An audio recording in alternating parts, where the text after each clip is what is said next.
खबर की ओर बढ़ते हैं। हालांकि हमने आपको एक एक नज़रिया देने की शुरुआत में कोशिश की थी रियल एस्टेट शेयरों में, और देख सकते हैं कि आज खबरें जो हैं वो बहुत पॉजिटिव नज़र आ रही हैं रियल एस्टेट सेक्टर में।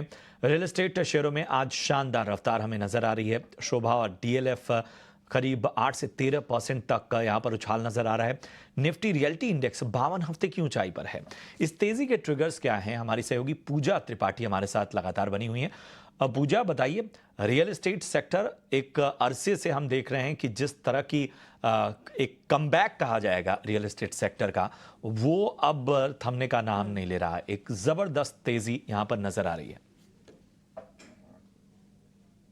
बिल्कुल, काफ़ी शानदार साल रहा 2023 रियल्टी सेक्टर के लिए। और आगे भी ये जो ग्रोथ है, डिमांड है, काफ़ी स्ट्रॉन्ग नज़र आ रही है इस पूरे स्पेस के लिए। इस वजह से हम देख रहे हैं कि तेज़ी लगातार बनी हुई है। निफ्टी रियल्टी इंडेक्स आज अपने 52 हफ्ते के ऊपरी स्तर पर कारोबार कर रहा था, और ऐसी तेज़ी हमने लास्ट 2017 में देखी थी जब 110% इंडेक्स चला था। और अब पिछले साल हमने देखा कि इंडेक्स में करीब करीब 80% तक की तेजी देखने को मिली है। अगर एक साल का देख ले ट्रेंड, तो करीब 90% रियल्टी इंडेक्स चल चुका है। तो काफ़ी शानदार तेज़ी यहाँ पर देखने को मिली है। अगर स्टॉक स्पेसिफिक रिटर्न देखेंगे, पिछले एक साल का परफॉर्मेंस अगर देखें, तो प्रेस्टीज एस्टेट्स 177% चला, पूर्वांकरा में 138% की बढ़त, और कुछ जो बड़े नाम हैं जैसे कि शोभा, डीएलएफ, ब्रिगेड इंटरप्राइजेज, यहाँ पर भी 100% से ज़्यादा की तेज़ी देखने को मिली। अब इसके पीछे ट्रिगर्स क्या है?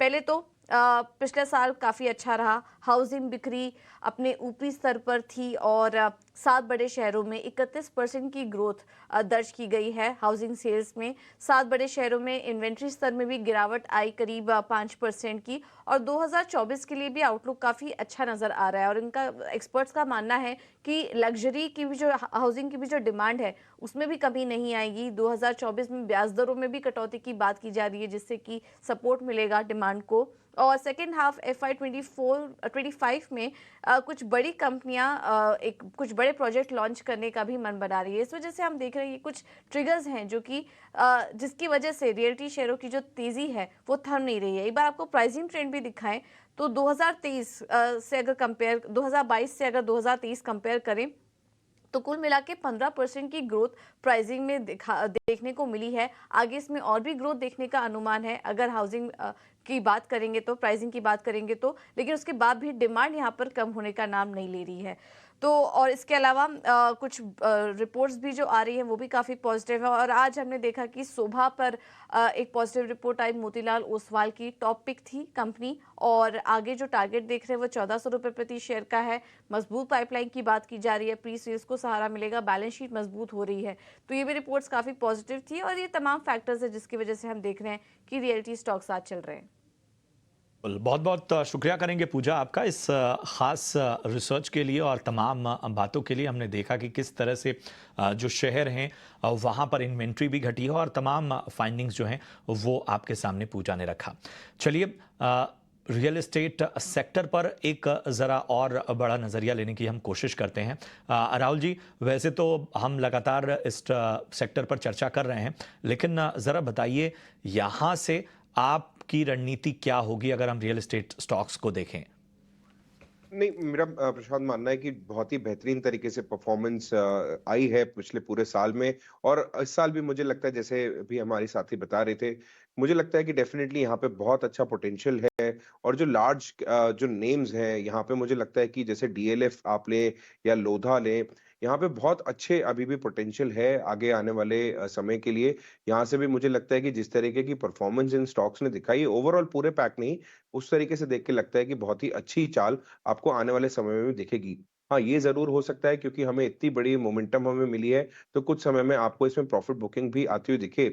बट लॉन्ग टर्म व्यू जब हम उसका लेके आ रहे हैं, तो वो काफ़ी पॉजिटिव निकल के आ रहा है। और मुझे लगता है कि अगर आप इस पैक में से अगर कुछ ढूँढ रहे हैं, तो डीएलएफ बहुत ही अच्छा कैंडिडेट है आपको एक अच्छे अपने पोर्टफोलियो में ऐड करने के लिए। ऑल्दो आज एक बहुत बड़ी चाल इसमें आई हुई है 7% की, तो आज खरीदारी की राय नहीं रहेगी।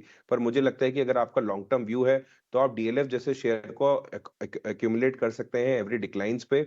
अभी हाल-फिलहाल के लेवल्स के आस-पास देखें, तो अगर ये स्टॉक अगर ₹730 के आस-पास मिलता है, तो वो एक अच्छा एंट्री पॉइंट होगा, जहाँ पे हमें मुझे लगता है ₹700 के लेवल्स के आस-पास एक स्ट्रॉन्ग सपोर्ट है।